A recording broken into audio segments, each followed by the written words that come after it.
A pleasure to meet y'all at last. And here we go. This is the redacted version of episode 253. Now, there were 6 episodes I managed to upload in total, regardless of how these subjects tended to come around towards these episodes, but now 3 of them are good and 3 of them are bad. So that's just how I know that redactions need to be taken into place.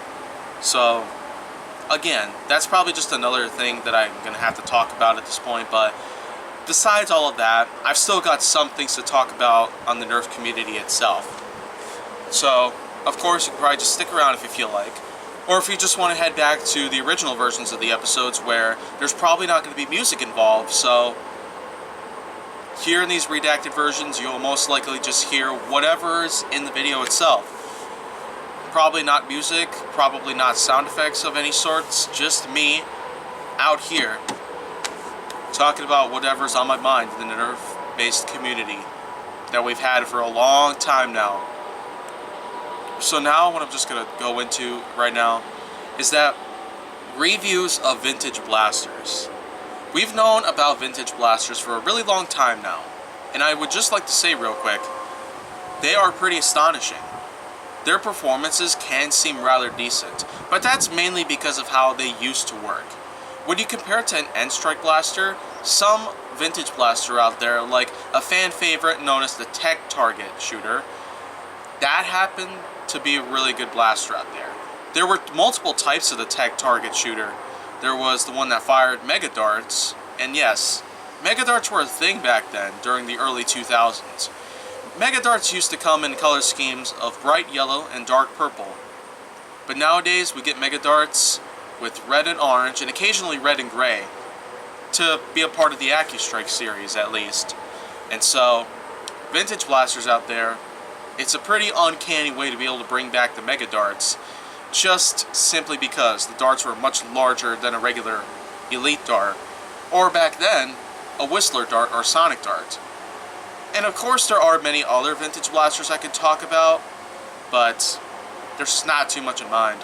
The Expand-A-Blast, the Lock and Load, a lot of these vintage blasters out there, with reviews done on YouTube by people like Lord Draconical or anyone else who has been a really big fan of vintage collectible items.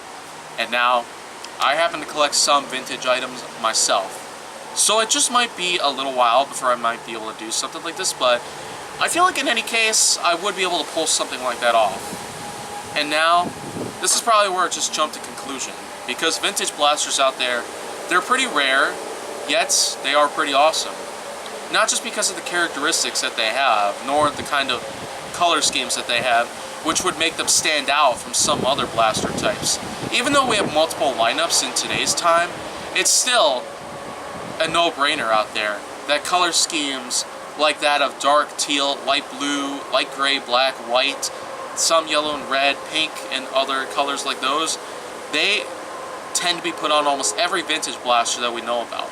It's almost like its own unofficial series where there are every types of colors involved, and yet they're all part of some sort of series that took place before the N.S.R series came around. So again, this is probably just another reason why some things out there probably are for the best. And I know vintage blasters can sell pretty good on eBay, depending on what kind of blaster it is, depending on condition, what it comes with, and the likes of which that it also has its own packaging. I probably wouldn't really pick up vintage blasters though. I'm mainly just sticking to what's currently on the marketplace. In terms of, well, modern day blasters, they happen to perform much well compared to a vintage one. And so, that's probably all I got to talk about right there. Vintage blasters, they're pretty darn great for their time and the times that they were able to get much popularity over the years. But now, we're probably just focusing more on performance, looks, capabilities, design, shell functions, and all that good stuff that applies to a basic Nerf blaster here in 2019 and onwards.